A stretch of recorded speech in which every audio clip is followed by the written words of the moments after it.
everyone, and welcome to the Wrestlemania episode of the Figure Fourcast. I am your host, King Damo, and I am joined by the Christian to my edge, Sam Gardner. How are you doing, Sam? I'm good. I'm happy with that comparison. Christian was obviously better than Edge, and is now. Definitely better now. You can't argue with it now. Blue Edge sucks. I can and will. Edge, since he's come back, has sucked. Oh, I still like Edge, so... Oh, God. Well, you're in a very small minority, I think. We've got a lot to get through this episode. We have 13 matches at WrestleMania. Thank God it's 2 nights, because that would be one hell of a long evening on a Sunday if it was only one. It's not even including the ones that have been relegated to the SmackDown before, which is a bit unfortunate for those wrestlers, but hey, there's only so much time you've got for matches. But the other thing at WrestleMania, Hall of Fame. It's been an interesting year for WWE. Yeah, it has. So today, Monday, time of recording, the Steiner brothers have been announced, or as my phone said, the Twinner brothers. Yeah, auto-corrected, which is a bit of a shock, actually, I'd say.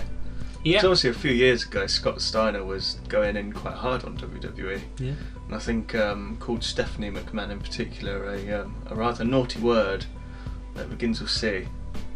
So yeah, it's a bit of a surprise. So maybe some bridges have been mended there. But I think bridges must have been mended, obviously, with one of their sons. I can't remember which Rex. one it is. Now in NXT. Mm-hmm. So I think there was obviously a little bit of a bridges mended for that, but it's quite a big announcement. Yeah. That accompanies Chad Gaspar, Queen Sharmell, Vader, and The Undertaker is kind of the headline pick. Yeah. So is there still going to be one more, or is that it?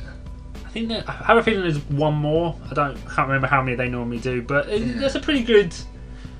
Yeah, I think it is. Well, I think they've got to keep it quite short, because I don't know if I'm completely wrong here, but I swear somewhere a little while ago I heard that on Saturday, the WrestleMania Saturday, they've got NXT in the morning, followed by the Hall of Fame, followed by WrestleMania. Hall of Fame follows SmackDown. Oh, okay. But they do have NXT on the Saturday morning. Yeah, a lot of wrestling. If you wanted to watch everything this week, you've got Raw, SmackDown, regular NXT during the week. You've got Stand and Deliver, 2 nights of WrestleMania, the Hall of Fame, not including any other promotions, because AEW obviously have got 2 shows, one on Wednesday night, one on Friday. I think it's a lot. It is a lot. Thankfully, I'm mostly focused on WWE. I check out a bit of AEW, but mostly on WWE. I say thankfully only for this week, because keeping up with everything would drive me mad. It's WWE's week this week, isn't it? Yeah. It's WrestleMania week, you can't compete. But last year we did our own personal Hall of Fame, the Figure Fourcast Hall of Fame. The much higher honour for any wrestler. Of course. And we're going to do it again. We've not had as much time to think about it this week. No. To be honest, we remembered, or I remembered about 9:30 this morning that we should do this, and been trying to think up some names for it. I think we've got some good ones. But if anyone who didn't listen last year, or like us, couldn't remember, we induct a man, a woman, a tag team, a non-wrestler, and then one kind of icon into the Hall of Fame. That could be any. You could pick a tag team and non-wrestler, but it's just someone who's like kind of a star, like The Undertaker is for the WWE Hall of Fame this year. And we also have a few mentions from some wrestling fans we know. We can discuss those as well, just to kind of bulk out this Hall of Fame a little bit. Yeah, for sure. So shall we get into proceedings? Yeah, we'll just start with your icon pick this year. My icon pick? Yeah. I'm going quite Route A, if you want. Direct, long ball, Stoke City football here. I'm going for The Rock. Okay. He's my headliner. I mean, that is... It goes without sort of explanation if you want, but he's the biggest name to come out of wrestling, obviously. Yeah. To go mainstream. But when he was in wrestling, he obviously had these huge matches with Stone Cold, The Rock, Triple H. The Rock had matches with The Rock? Well, I mean, he could. He could. Let me start that again. With Stone Cold, I think I was thinking of Hulk Hogan for some reason. Yeah, I don't know why I said The Rock, but I mean, I wouldn't put it past The Rock wrestling The Rock.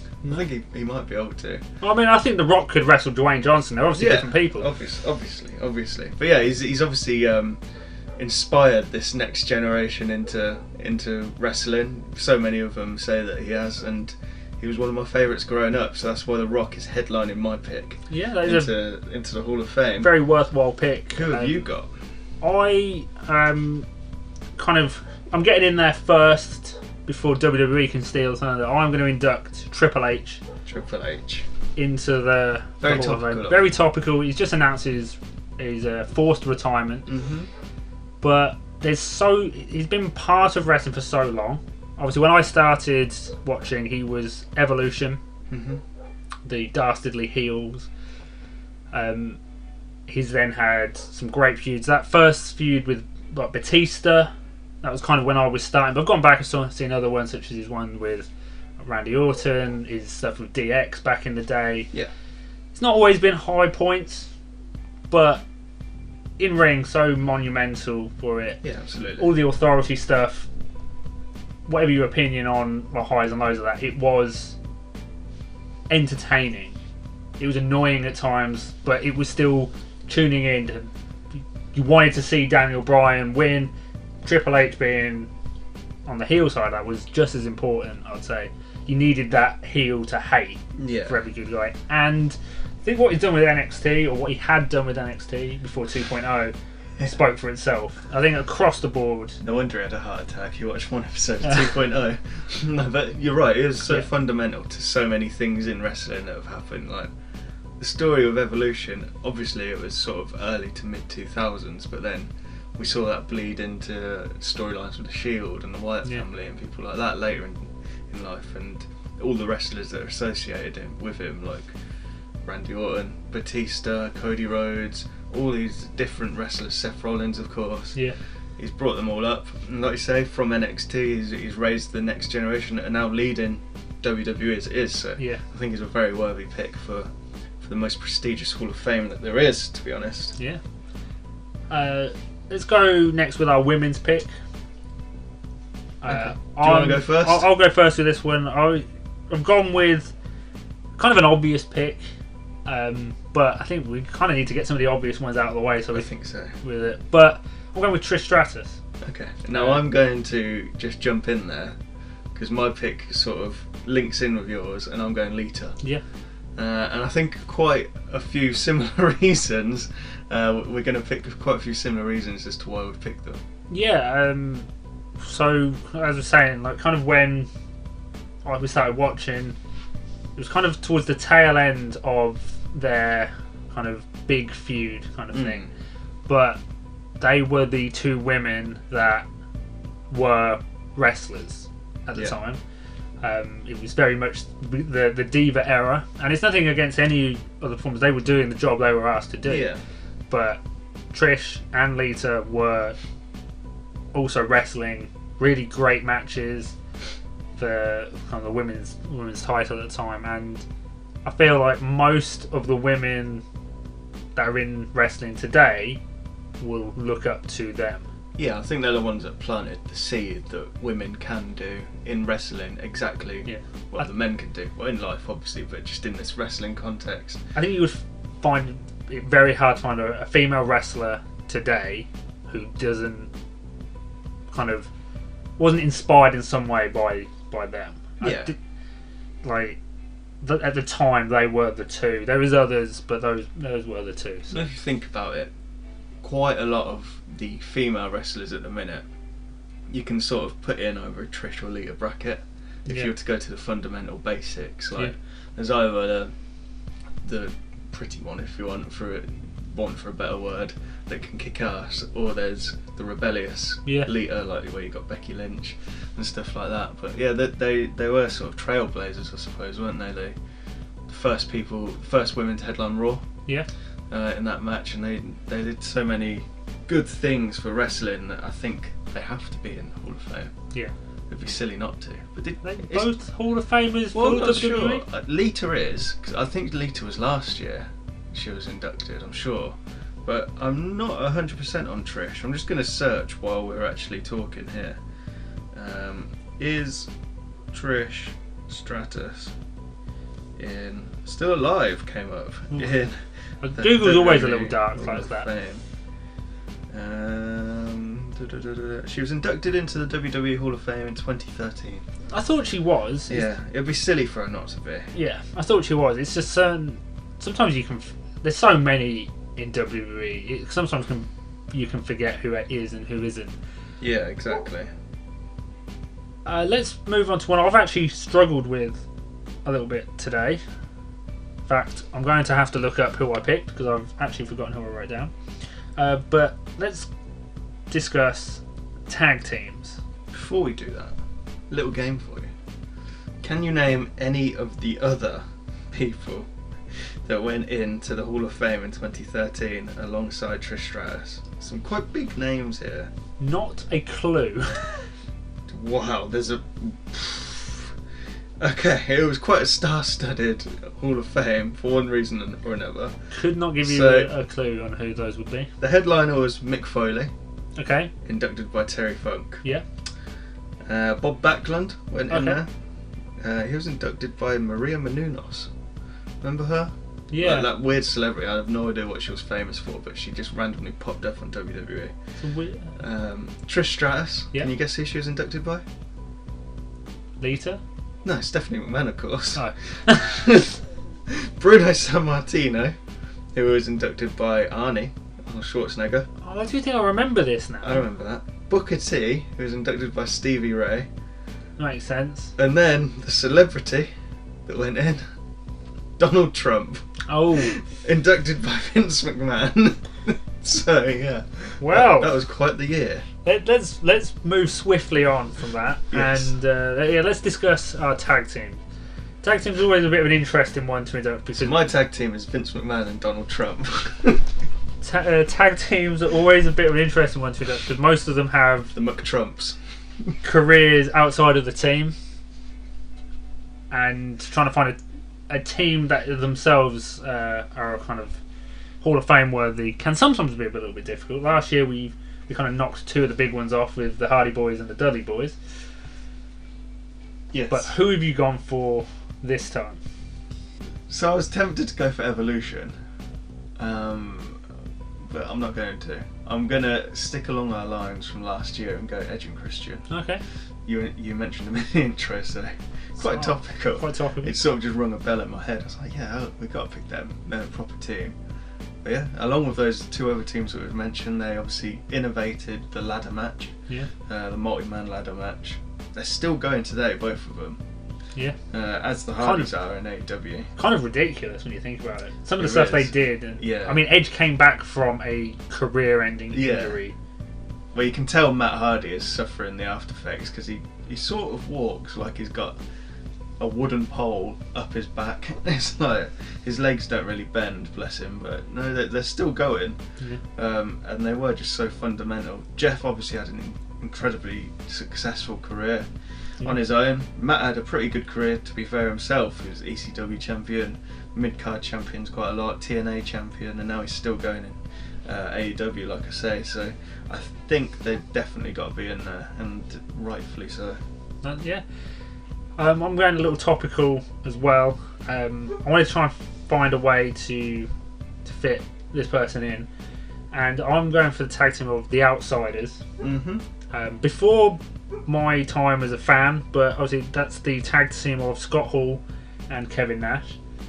And obviously in the last couple of weeks after his tragic passing, there's been a lot of kind of conversations and like look back on over his career, and I think that team, that pairing, obviously Hulk Hogan was in there as well with the NWO, but that pairing jumping ship to WCW and what they did over in WCW was such an important moment. And regardless of whether you watch it, I didn't watch it at the time, but I've got since found out about it and gone back. it's such a big moment, and it was almost in a way the death of WWF at the time. It flipped the balance in WCW's favour. It took quite a while for Vince and company to kind of bring it back, but it was a big move, and there's that kind of feeling of a reignition of the wrestling wars. It's not going to happen, but there's that kind of feeling going on, and sometimes it's good to look kind of at the past, and it's such an iconic moment. They were both tremendous wrestlers anyway, but I kind of wanted to induct them into the Hall of Fame. Kind of a bit topical, but also just kind of how important as a team they kind of were. Yeah, good to hear the Junkyard Dog getting involved there in the Hall of Fame. But no, I definitely have to agree. They're obviously two huge stars jumping ship. I was just trying to think while you were talking what the equivalent would be. I'm just going to stop you there a second while I shut the window. Yeah, what the equivalent would be from sort of AEW over to WWE, if you want, or vice versa, I guess. I don't know. What do you think? There's something we're going to talk about later, which I think could be a similar kind of thing, depending on how it's booked. It's got a similar feel. I think it's not going to be quite the same because of the internet age. I think trying to change it a little bit, but we'll talk about that in a little while. Okay, sure. We've got two more kind of picks for our Hall of Fame. A men's pick. We've done our icon, but we'll throw another kind of men's pick in there.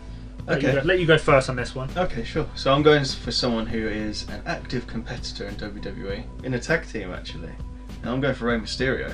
Okay. Huge part of my childhood. I loved Rey Mysterio. I've still got a mask that barely fits on my massive head from when I was a little kid. I just loved it. It was so different to anyone else, and still is, I guess, in a way, with what he could do, the high flying ability. And the amount of character he could get even though he was wearing a mask. The storylines of Eddie Guerrero, it was obviously a highlight and sort of defined his career in a way. He's obviously going to be linked with Eddie for whatever reason. Yeah. Great friends. Yeah, great friends, great stories. I just loved him. That 2006 Royal Rumble win, or 2005, I think it was 6. One of my favourite Rumbles ever. Because I was just so behind him. He was just the best. He really was, and still is, I guess. So that's why I'm picking Rey Mysterio. Who are you going for your men's pick? I am also going with someone who's still active, worthy of an icon pick, as Rey Mysterio is as well, by themselves. But because they're still active, I'm kind of pushing them back slightly. I'm going with Chris Jericho. Cool, good pick. Obviously still active in AEW, reinvented himself time and time again. The master of reinvention. No one does it better. So good in the ring, so good at the character work. Obviously he took a lot of time off for stints for Fozzy. I don't know why he was banned, but when he came back, some of those times were so interesting. As one of them, I think he came out, walked to the ring. Everybody's like, we're cheering. Gets in the ring, gets a microphone. Doesn't say anything, just leaves, and it was such a kind of what the fuck moment. But it was so good character-wise. Obviously, there's promos like his list of Jericho back in the day, his was it the friendship ceremony? Yeah, kind of what they called it, Festival of Friendship that he did with Kevin Owens. Yeah, that was a great moment. That was awesome. Stuff he's done over in AEW, his kind of weird, that singing kind of thing he did with MJF, which was a bit weird and not very it didn't feel very AEW, but it was still kind of hilarious, if a bit weird. And now he's got his new I'm not a pro wrestler, I'm a sports entertainer, which Jericho Appreciation Society, which is just amazing. It's brilliant, like rib on everything. I think he's been so good. He really has. Definite Hall of Fame in the future for WWE. Probably not for a little while after he's retired from AEW. No, I think he still has a good relationship though, because if you remember, not so long ago he had that Steve Austin thing, didn't he? Yeah. The Stone Cold Sessions. Was that after last year's Mania? It was around Mania last year. It's been a year already. But yeah, no, no arguments here for me. I've loved Jericho. He was one of my favourites growing up. Still is one of my favourites. Yeah. Like you say, a master of reinvention. So yeah, all in for him. And our final Hall of Fame pick. Yeah. The non-wrestler. Yeah. So I've got two in my head that I'm thinking. Now the first one is Paul Heyman. Yeah. Where do you start with Paul Heyman? I guess you start with ECW. Yeah. For what he built there. But moving on from ECW, he obviously had a hugely successful career in WWE, both on screen and behind the scenes. Yeah. I think the earliest that I remember him was as SmackDown GM, when he had his ponytail and his little baseball cap. But then he's obviously been Brock Lesnar's manager early 2000s and sort of recent times as well. He's been in the production team, around the back, the creative team and all sorts. So he's pretty much held every role that you can have in WWE, I think. And yeah, he's been great. The other one that I was thinking of, now he was an active wrestler, but I'm thinking mainly for his time outside the ring in NXT specifically, is William Regal. Okay. Who I think I'm going to go for. I'm going to select William Regal. By all accounts, he was one of the integral parts in NXT, in it becoming NXT, before it changed into 2.0. He's obviously now in AEW.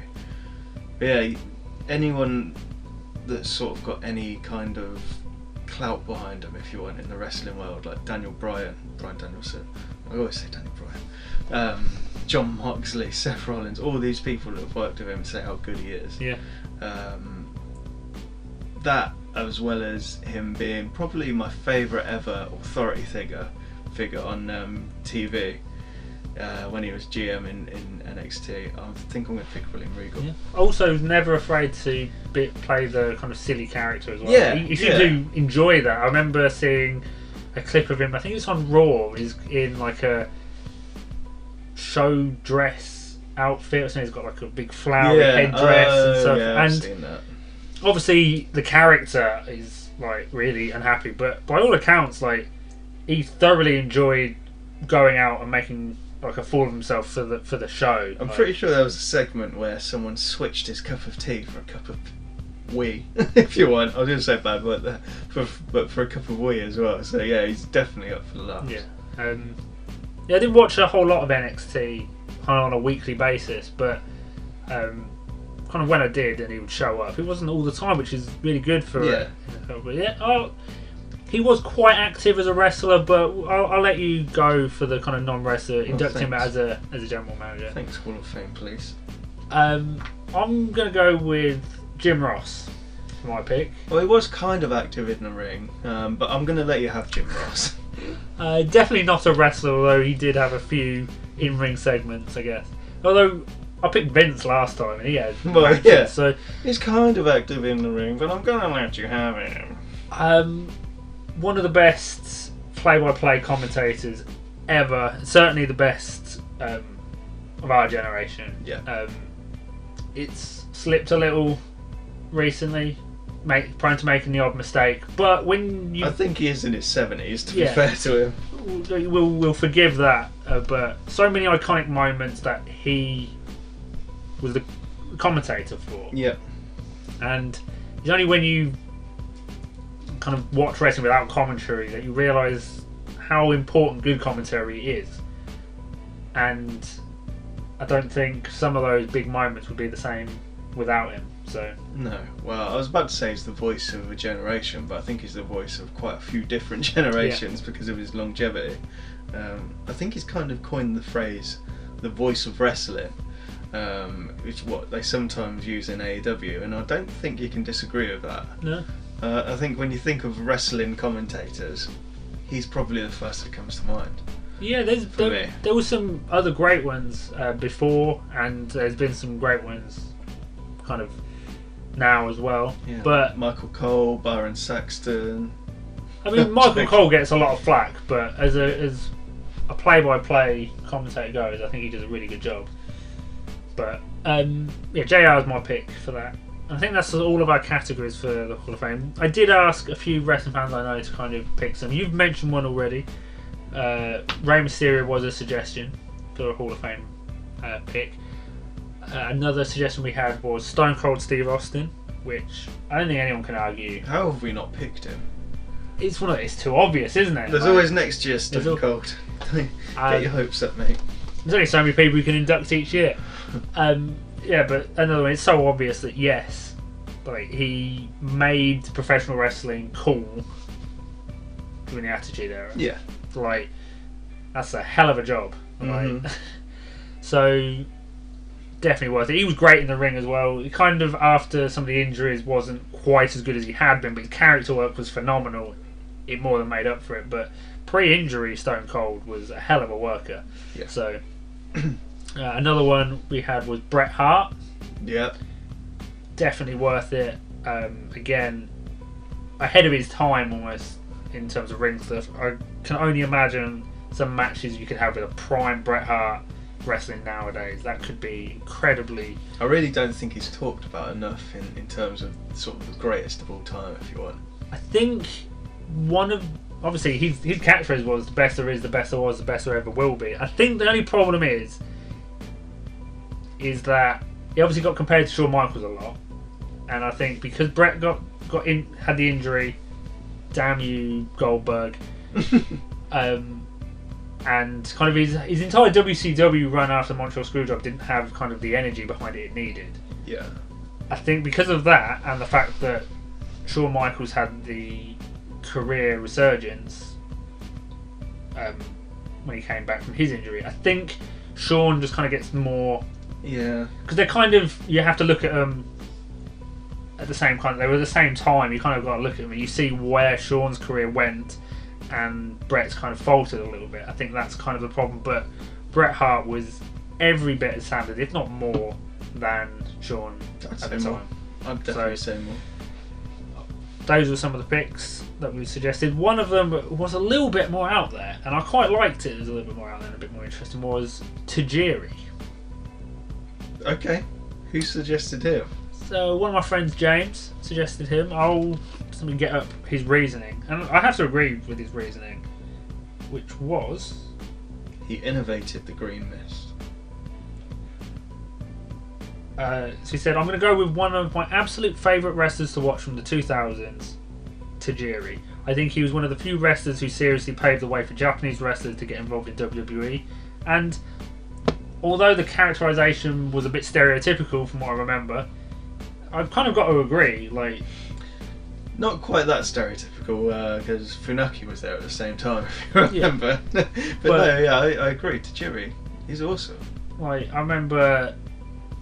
like him on so many of the wrestling games I was playing at the time, he would always be kind of there. The green mist is such an iconic thing as well. Obviously, it's been used by other wrestlers, but I always associate it with Tajiri.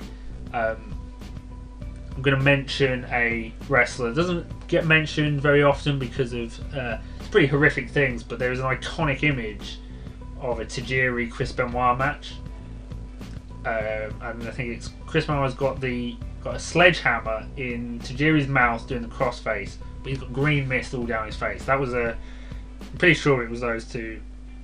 It was a centerfold picture of the WWE magazine. I think I had that on my wall at one point because it's such a kind of cool image. Unfortunately, one of the wrestlers in it is Chris Benoit, but yeah, Tajiri I think is a little bit more of an out there pick, but definitely worth.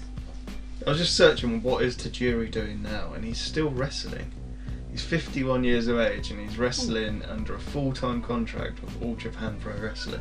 That is impressive. Yeah, and he doesn't look at this picture. I know this isn't great for a podcast, but he doesn't look that much different. No, he's near enough the same. Yeah, if you told me that was a picture like just after he left WWE, I'd believe it. But I've just seen this picture, and he looks a bit like my gran. That one looks a little. He looks a little bit older in that one. Oh yeah, he did that. The tarantula. Do you remember where he'd get the opponent in the ropes? What a move! What a move! What a guy! Well, let's move our attention over to the main event of the podcast. The main event. We're going to look over the matches and a little bit of talk about some of the build, some of our enjoyment, so to speak, of the WrestleMania matches. Yeah. So we'll start I've got the list of all the matches up on Wikipedia. Obviously, completely 100% accurate. It is Wikipedia after all. The first match listed for night 1 is Becky Lynch versus Bianca Belair. Big match. It is a big match. I hope he doesn't start. I hope this isn't the running order, but I don't know.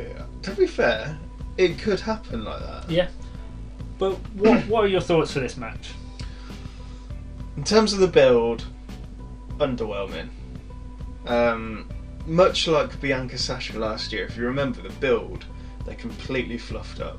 Yeah. It was nothing to write home about, and I vividly remember her saying, I just don't have time for the build, the weekly TV. I just wish it was WrestleMania now because I've got more time to ruin it. In a way, Bianca Belair having this injury, in inverted commas, has helped a little bit, I think. Although Becky Lynch's promo on Raw last week was a bit cringe. So like I said, the build up, but it is WWE. I think the match will be awesome. Hope so. I think it will. Hopefully it lasts longer than 20 seconds or whatever it was at SummerSlam.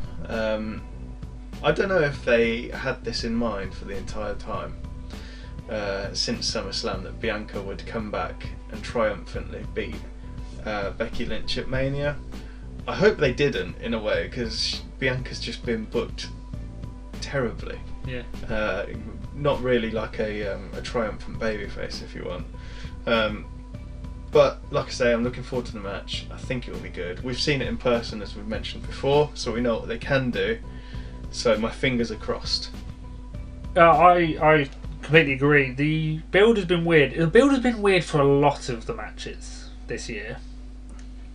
I would liken it to like comparing like the build to Christmas as an adult compared to a child. Like, feels like there's something missing this year. I'd completely agree with that. Like, you know, when you're like, it's the 23rd of December, you're at work and you're like, it's Christmas in 2 days. That's really weird.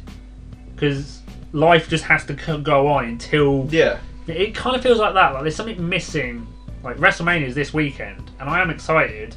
I'm starting to plan out kind of like what I'm going to eat and all those kind of things, you know. We've got 2 nights of WrestleMania. You got to plan ahead. But nothing sort of massive has happened. Groundbreaking has happened. Yeah, something feels missing this year. But I'm not going to put all the blame like onto Becky Lynch and Bianca Belair. I just think that it's quite in general, it's quite telling of it.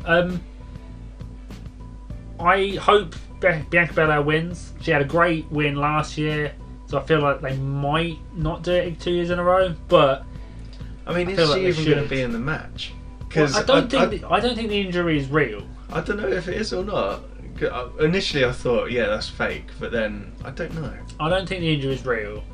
I guess we might find out tonight. Raw airs tonight. We'll kind of get a bit of more of an idea, I guess, after them. But I don't think it's real. And I'm hoping, looking at night 1, there's a good chance it could be match of the night.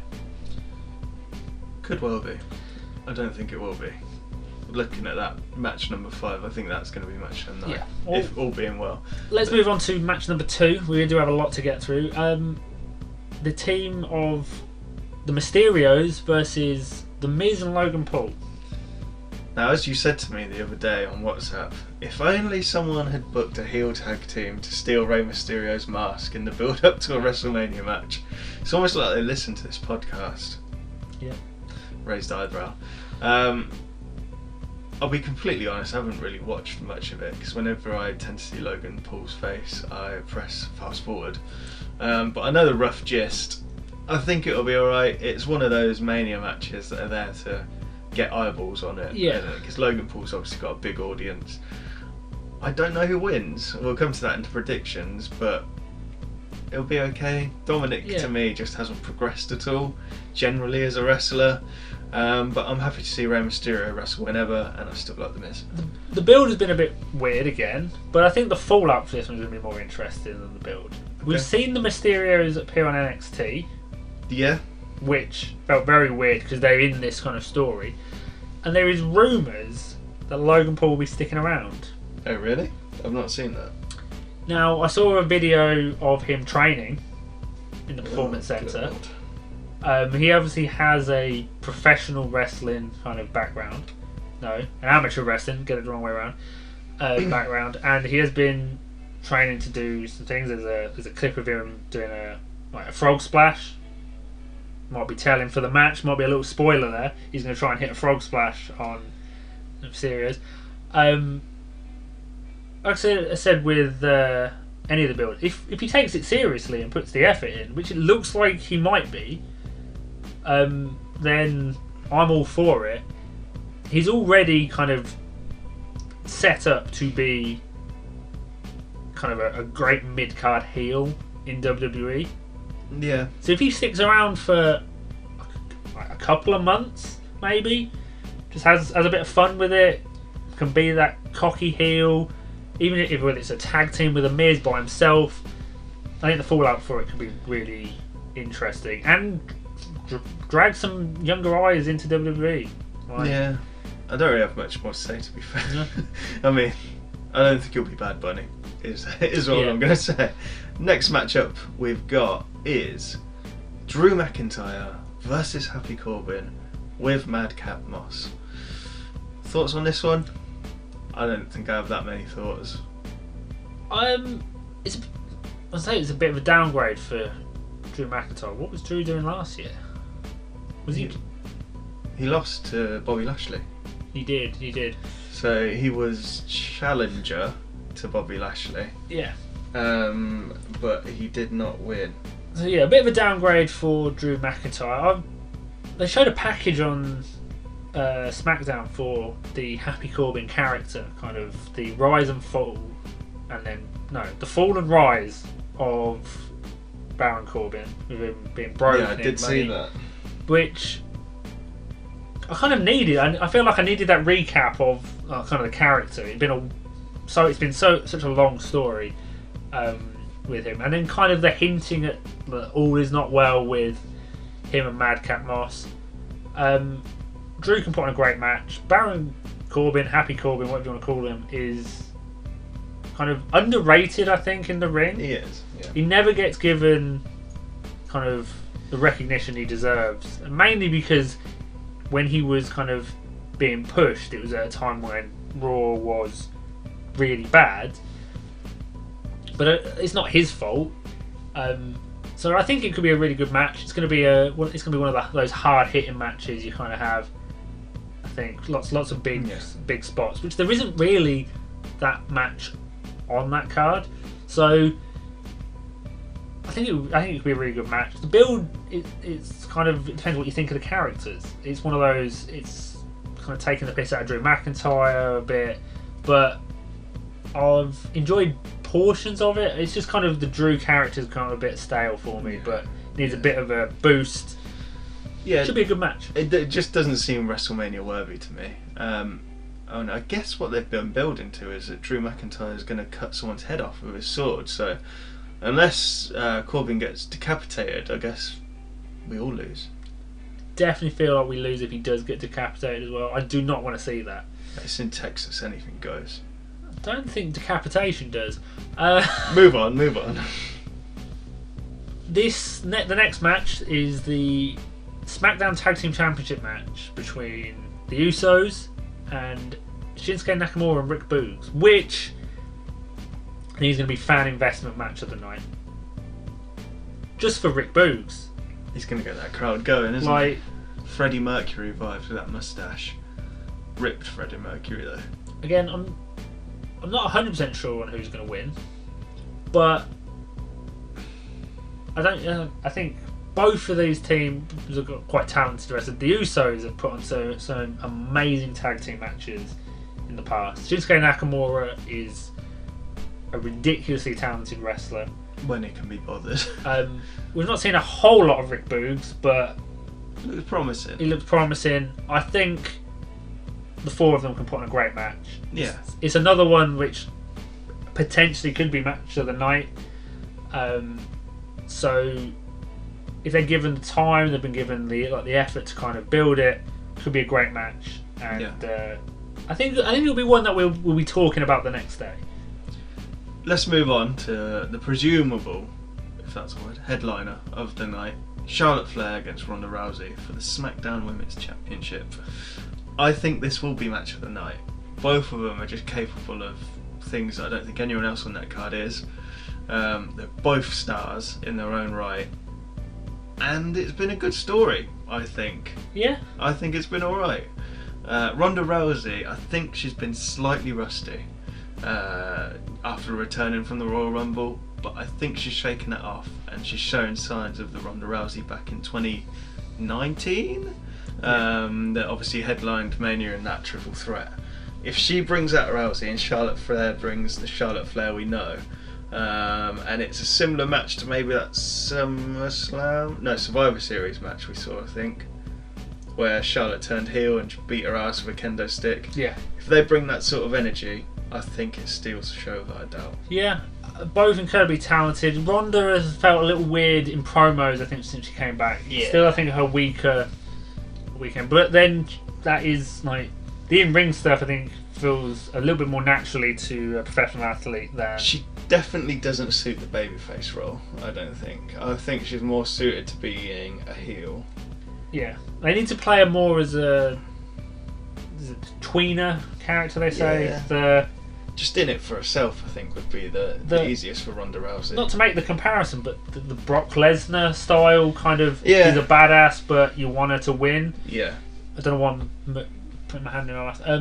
I think they need to portray her as that a little bit more, but I think the realism behind Ronda Rousey, the fact that she was MMA, she's done all, like, I think it adds something and kind of makes everything feel a little bit more legit. Yeah, she can back anything up that she says, pretty much. But I think it'll be a good match. I mean, the triple threat was pretty good, apart from that one little botch at the end. But yeah, apart from that huge finish to the biggest WrestleMania ever. But anyway, let's move on to night 2. Well, there's one more thing that I think is being advertised or rumoured for night 1.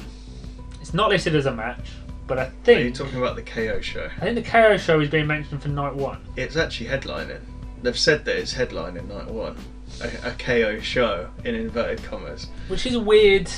It's going to be a match, obviously. I think it's going to be very reminiscent of the John Cena Undertaker thing from... I was thinking that, but I don't know if Stone Cold would come back just for that. I feel like he'd want more, and I think he's got more say than an Undertaker. As silly as that sounds, I think that he'd be able to get a bit more leverage with Vince McMahon, and I think it's going to be a match. I do. Is he going to bump? That's the thing. If he's not, it doesn't need to be a match. I think he is, because there was a video going around not so long ago of him bumping for, I think, Becky Lynch, I'm right in saying. And a lot of people, a lot of podcasters that I listen to have said that they think it stems from there. That they saw him sort of getting the idea back in his head, him bumping. I think he could do it. What have you thought to the build?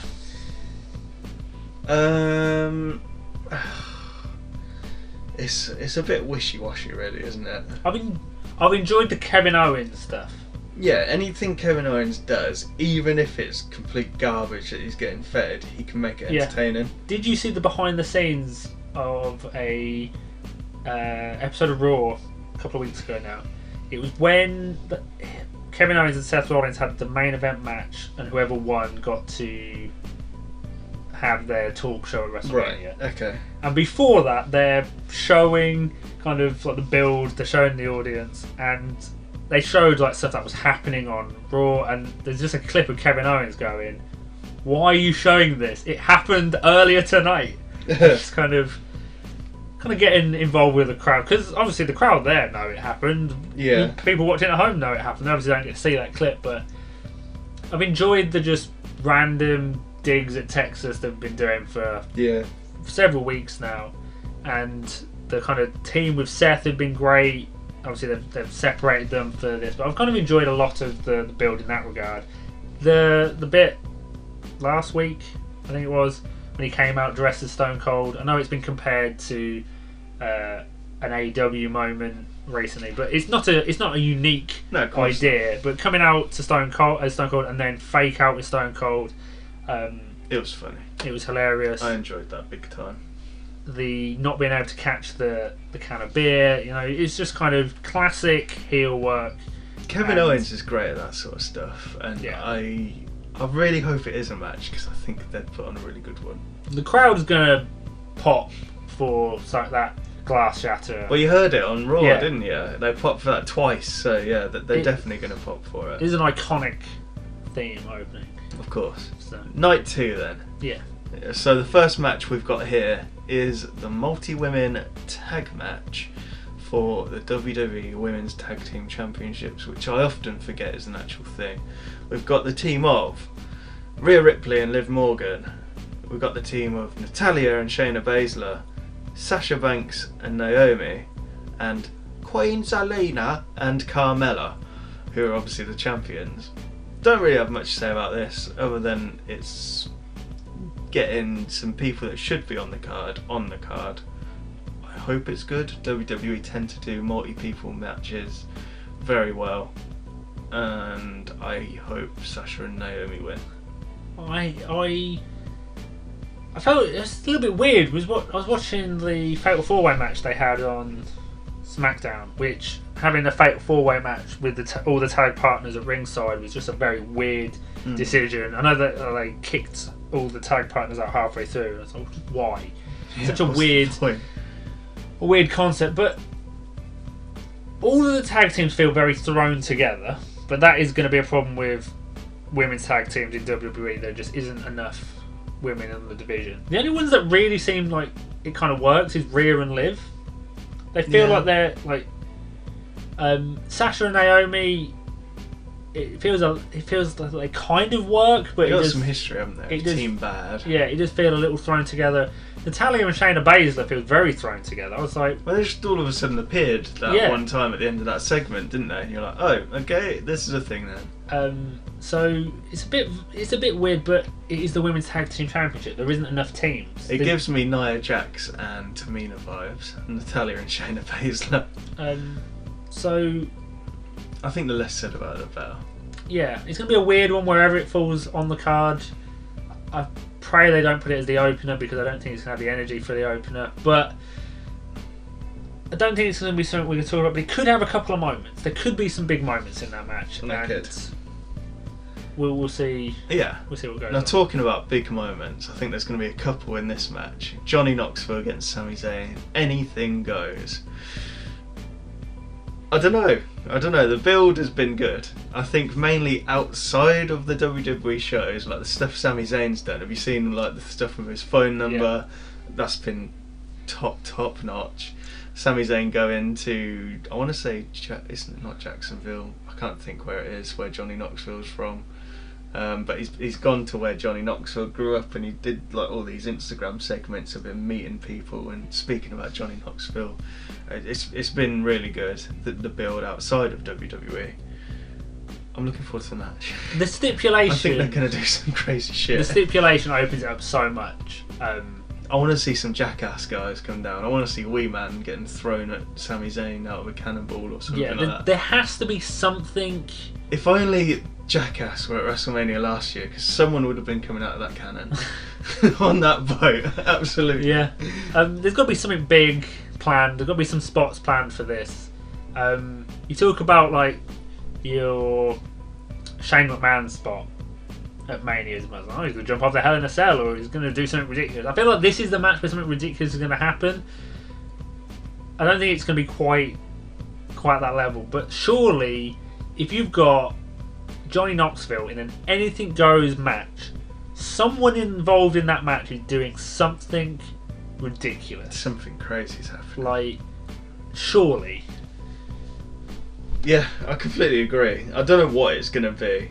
I don't want to think too much because I don't want my mind to get carried away. Yeah, I don't want the expectations to ruin it for me. But I am. This Sami Zayn character works perfectly with Johnny Knoxville. I'm low key excited for that match. I'm really excited. Sorry, not even low key.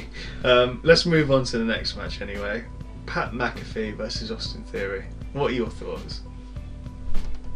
I was a bit confused about the whole thing. The Vince interview with Pat McAfee was quite interesting. I don't know if you watched it. I've seen the highlights. But that was quite interesting, and kind of him being given a match felt a little kind of weird.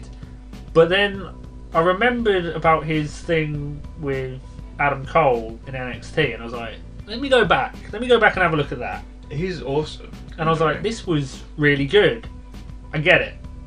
I kind of get. You want to kind of. I feel like it's kind of a thank you to him kind of thing, like giving him. Cause they've talked about it in the past about WrestleMania moments, and you want to kind of give people WrestleMania moments. And I feel like this is giving Pat McAfee his WrestleMania moment. Some people are going to be a bit down on that, like, oh, why isn't Finn Balor having a match at WrestleMania? It's like valid criticism, but one person getting something isn't like a slight on somebody else. Like, don't put down Pat McAfee because someone else isn't also on the card. The feud's been weird, but Pat McAfee brings a great energy to things. I love him. So I really love him, and people have been hating on it, but that promo he did on SmackDown, not last week, the week before, where he's forced to apologise to Austin Theory, and he went, "I do apologise that your parents raised such a little bitch," or something along that line. It's just so cheesy, but it got me. I laughed at that. I've enjoyed Austin Theory in the last few months. Yeah, I like him. I can't think how long this character work he's been doing has been on there. Was it Survivor Series with the egg? That's when it started. Hey, yeah, I think so. I've enjoyed it. Bits like the selfie when Brock put his hat on his head, the Elimination Chamber, have been kind of enjoyable. Hopefully, there's a mid-card title run somewhere in his future. I think the big question is Vince McMahon getting involved in this match? Because they were the rumours that Pat McAfee was going to face Vince. Yeah. Initially, if you remember, Austin Theory's been intertwined with Vince. Yeah, maybe Vince comes out. It says, "Oh yeah, you can't get the job done" or something to Theory, and does it himself. Gets the singlet out. I question what kind of physical shape Vince is in now, because I know he did the Muscle and Fitness cover. But like, it was obviously a few years ago now, but he was like approaching 70 or something at that point, and it's like he's in ridiculous shape for a man age, but he looks visibly different now. Yeah. But I wonder what kind of physical shape Vince is in. I reckon he's in incredible shape for the age he is. Yeah. But he's still the age he is. Yeah. I don't think he'd be bumping. Although, he jumped off that weird platform thing for Gronk to show him how to do that. Yeah. So, who knows? That guy's batshit crazy. Vince will be blading, I don't. Let's move on. Next match, RK Bro, Street Profits versus the Alpha Academy. My personal favourites, of course, the Alpha Academy, and I should have included them in the Hall of Fame, and I really hope they win. I've liked this storyline.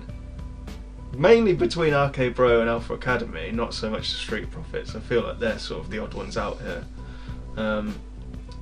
I think the general rule of thought, especially for me coming out of the Royal Rumble, was that RK Bro and Randy Orton. RK Bro would split up and there'd be a match between Riddle and Orton here. Yeah. But I'm kind of happy they haven't. Yeah, I feel like that tag team still has legs.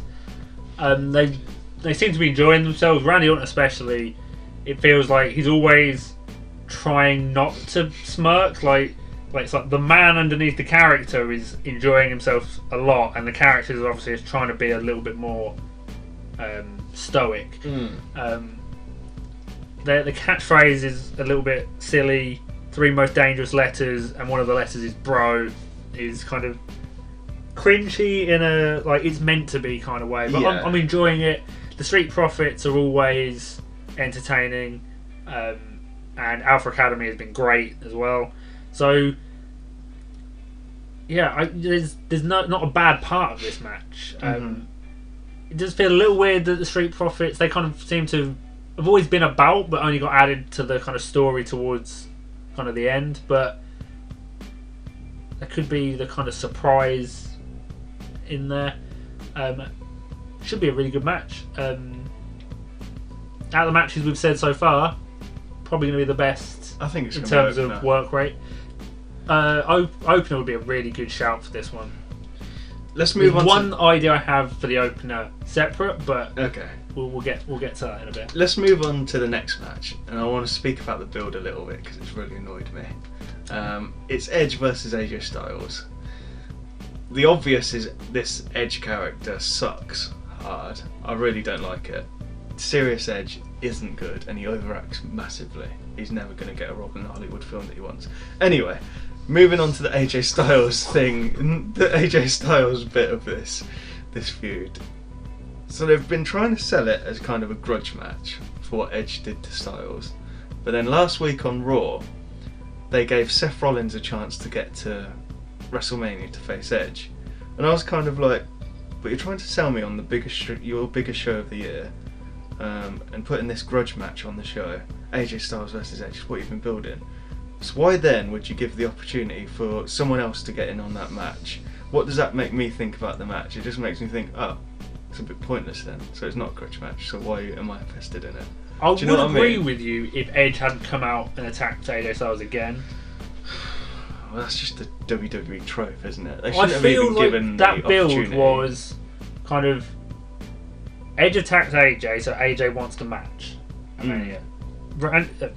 Seth Rollins wants a match at WrestleMania. He's just trying to get any match at WrestleMania. If he's like, yeah, okay, I want that match. No, I get that, but why does the authority figures in inverted commas go, okay, then yes, Seth, we'll give you this opportunity to get into WrestleMania? I think because normally they base it on like you just putting together a match. Like,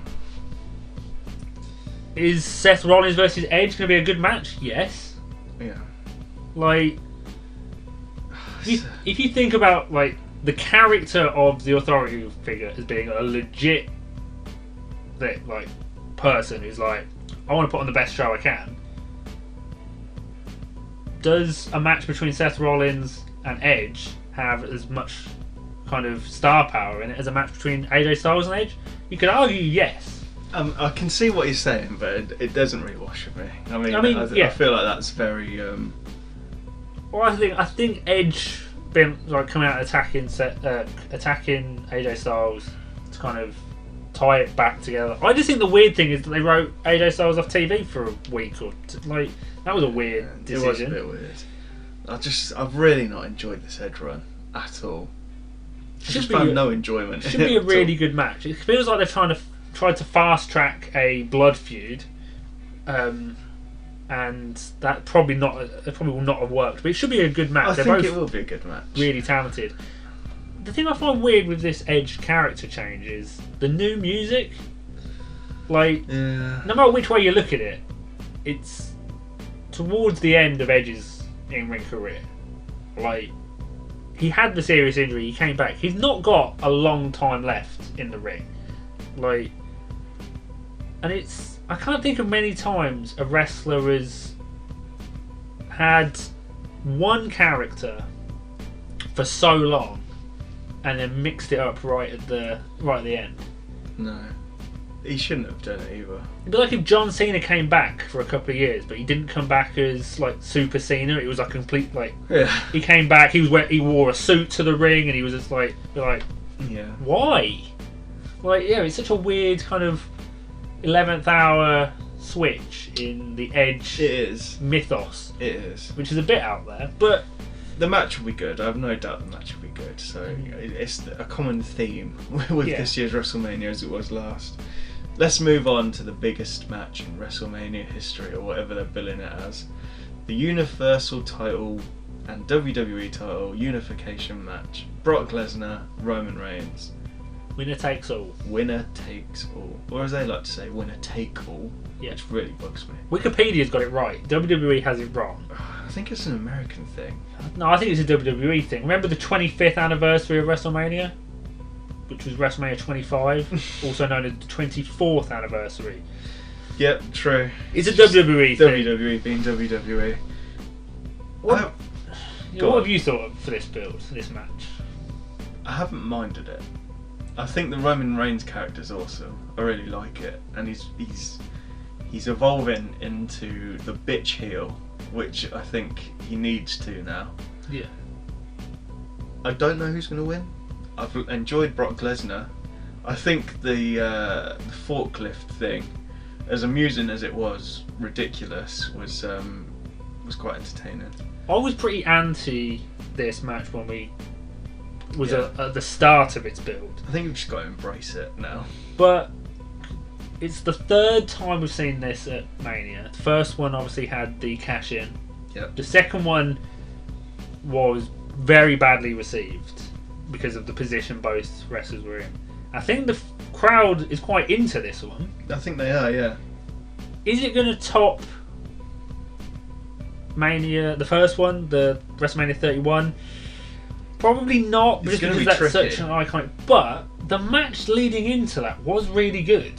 Everyone only focused on the end, but the actual match was really good. The match was awesome. And it was the best one they've had. I feel like this one could be. Obviously, I'm expecting some kind of shenanigans, the Usos to get involved, Heyman to get involved in it. It's a Brock match, so I'm not expecting half an hour. I hope we don't get half an hour.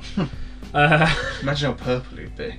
But I reckon if it's given enough time, it'd be like Barney the dinosaur on steroids.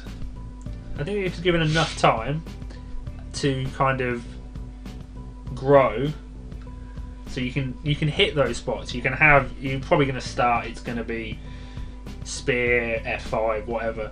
But as long as you've got time for the match to evolve and develop, a couple of big near falls. It's a main event. You don't want it to be. I feel like as long as it's got that back and forth, it's going to be a good match. Yeah. For the style of match we've been given, we're not expecting a technical masterclass here. It's two heavy hitters. Yeah. The fallout for this one's going to be really weird because if Roman wins, who the hell takes either title off him? He's been undefeated in since he came back, hasn't he, or something? He's been undefeated since that SummerSlam that he won the titles off the Fiend and Strowman. Which means he either holds the title to SummerSlam this year, which will be a 2-year title reign, because I can't see him losing it on a smaller show. No, of course not. And they've got to build someone up to take it off him. If he even loses it then, there's the Rock rumours for WrestleMania next year, and there's all that kind of problem of we could end up with a 3-year Roman Reigns title reign. I think that's what we're getting.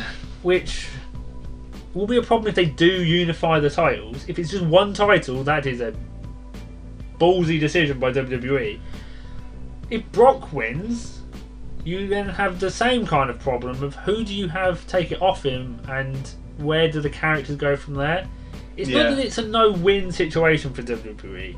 It's just a kind of what the future holds will be very telling. Absolutely. It's so hard to call. It really is. I tend to lean towards Roman. I do as well, but there's still that doubt in my mind, just because of how long can you run a title for? I think. But there's no one really built up to take it off him. I think he's retaining, and it's Rock next year. Yeah, is what I think. Face Brock as champion has been good though. I've enjoyed Face. He has, but I don't Solo know. Brock. I don't know what it does. No, how long more is Brock Lesnar going to be there? Does Lesnar need to beat him? I don't think so. Lesnar already has this aura about his character because he's Brock Lesnar. He doesn't need to beat this Roman Reigns character. I think Roman retains. Yeah. Shall we quickly whiz back through the matches and just... So there's one more match. Okay. I don't know what night it's going to be on. I don't know if it's going to happen. But we've mentioned him already. Seth Rollins needs a match at Mania. Now, at the time we're recording, we don't know what the fallout of a meeting between Seth and Vince at 9 a.m. It would have already happened. I think, it would have already happened. Let me just check Twitter quickly as Damien speaks. Please carry on. I don't think they would have announced that before Raw. I'm assuming we're going to find something out. Because didn't Seth threaten that there will be no Raw this week or something? And Vince has called this emergency meeting. We don't know what the fallout's going to be for this. But there's been a lot of rumours for weeks now about a Cody Rhodes appearance at WrestleMania. and it feels like that's the only place it can happen. Seth versus Cody. Is there a story there? Kind of, but how we've got there proves a very interesting point. Because if Cody's coming in as Vince's like enforcer character, that's all kinds of weird. But I feel like we've got to talk about it. We've got to talk about the elephant in the room of, will Cody Rhodes appear at WrestleMania? Without a shadow of a doubt, yes. I don't think he appears on tonight's Raw. Now, by the time this comes out, I could look a complete tit. Yeah. But I don't think he appears on tonight's Raw. I think they don't announce him.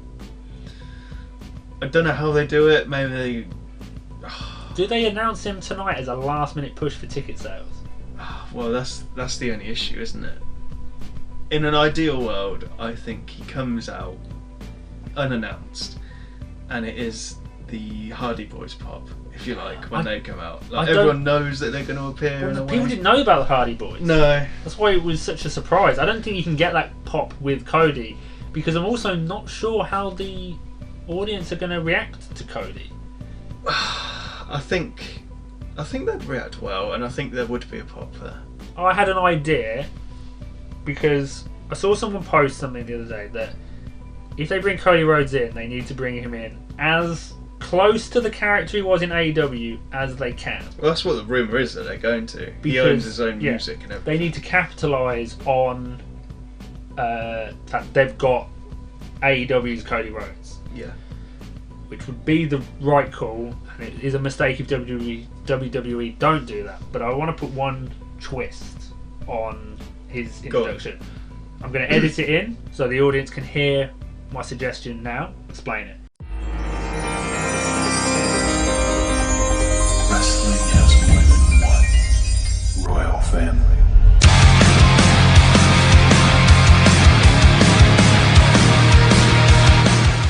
So, what I think they should do is they should play the opening section of his Stardust theme. I knew you were going to say that. And then cut into his American Nightmare theme. Yeah. Because his American Nightmare theme has a kind of opening to it. Which I don't think a WWE audience is going to react to. Because I would have no idea what was going on with that. And I've watched a fair few Cody Rhodes matches in AEW. I'm just not going to pick up on that. And I don't think the live crowd is going to pick up on that opening as much. So if you're going to have an opening that people aren't going to get, go for the troll. Troll the hardcore audience. Opening bar of Stardust, and then American Nightmare, I think works so well. I don't think they'll do it. I don't necessarily think the music's going to be that much of an issue, mainly because no one has a clue of anyone's music in WWE at the minute anyway. No. Proven by the Royal Rumble and the confusion whenever a theme song sort of went off in the crowd. But I think he appears. Yeah, going back to your initial question, yeah, he definitely does. Now, let's quickly whiz through all these matches and just give our predictions. No explanation, just a prediction. So, match 1, Becky Lynch versus Bianca Belair. Bianca. I also have Bianca. 2, Rey Mysterio and Dominic versus The Miz and Logan Paul. I'm going to gamble on this one. I think if he's sticking around, have him start with a win. I'm going Miz and Logan Paul. I'm going Rey and Dom. 3rd match, Drew McIntyre versus Happy Corbin. I'll go first. I'm going to say Drew McIntyre. Feels like it's got to be a Drew win. It's the culmination of that feud. I'm going Drew. Number 4 is the Usos versus Shinsuke Nakamura and Rick Boogs for the SmackDown Tag Team Championship. Usos for me. Retention. Can't see past it. I'm going to go Shinsuke Nakamura and Rick Boogs. Cool. I want a couple of differences on the card. Yeah. I feel that's one that could go either way. Flair versus Rousey, I think, is a fairly obvious one, and I think Rousey wins. I'm hoping it's obvious. I'm also going with Rousey. It makes the most sense. So now, the main event, the KO show. It is just a show, apparently, just a show. But if it was a match, Stone Cold Steve Austin versus Kevin Owens, who you got? 100% Stone Cold. There is no way You bring Stone Why Cold did back I even ask the question? and have him lose. Imagine if they did have him lose to a Kevin Owens stunner. Like, I mean, that would do wonders for Kevin Owens, but I can't see any way of Kevin Owens winning. Yeah, it's Stone Cold all day, of every week, of every year, of every millennium in history. Stone Cold's winning. Let's move to night 2.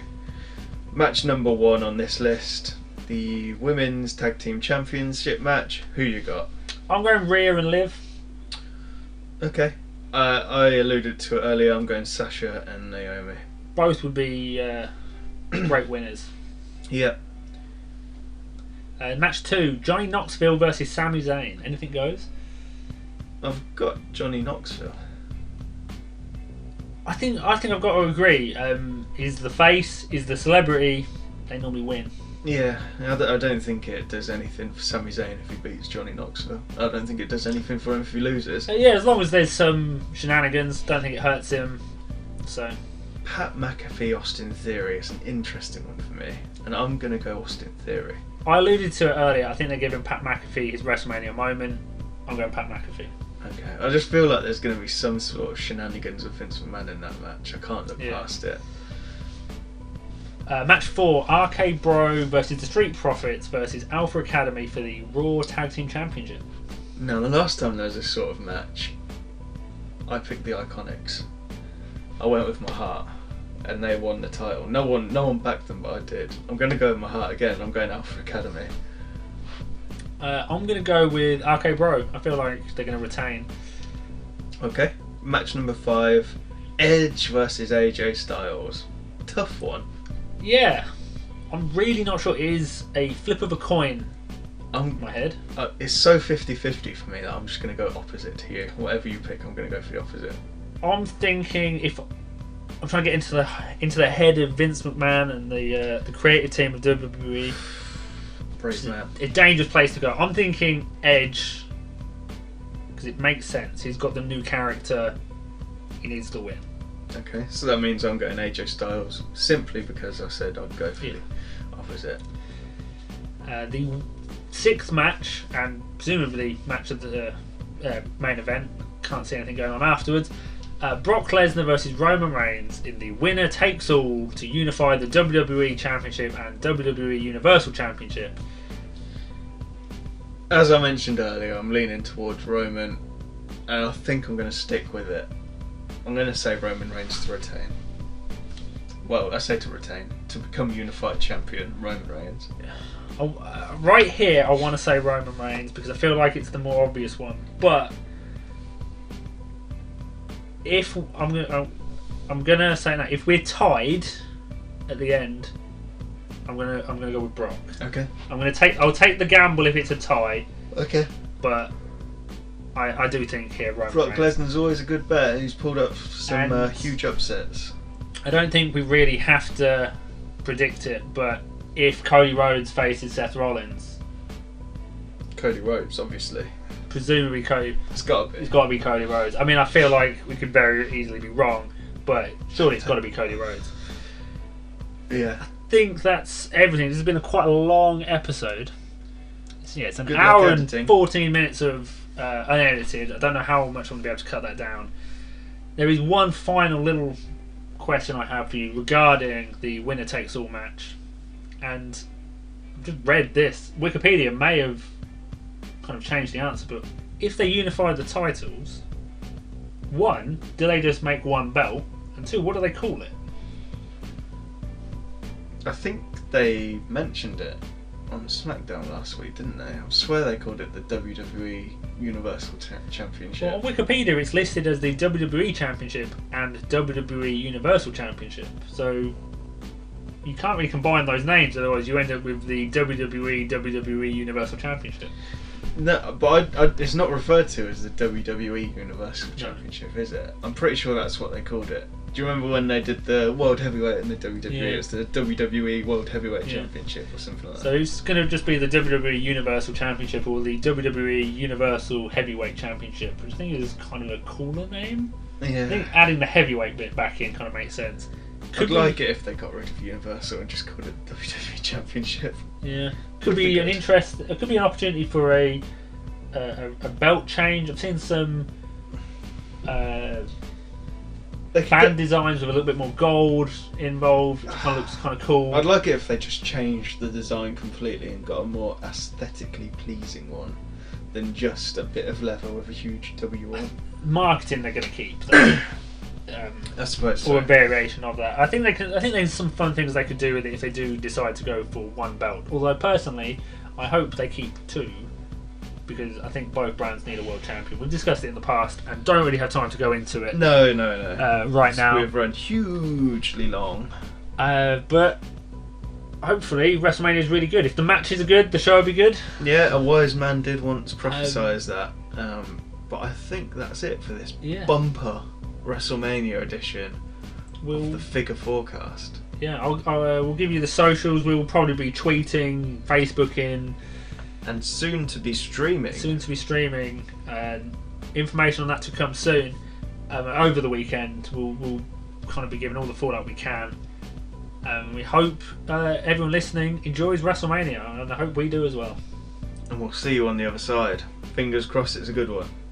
So long. There we go. Oh, that was a long one. As always, thank you very much for listening. If you'd like to keep up to date with all things Figure Fourcast, you can check us out on Facebook by searching the Figure Fourcast, or on Twitter by searching Figure 4 UK. Thank you, and we'll see you next time.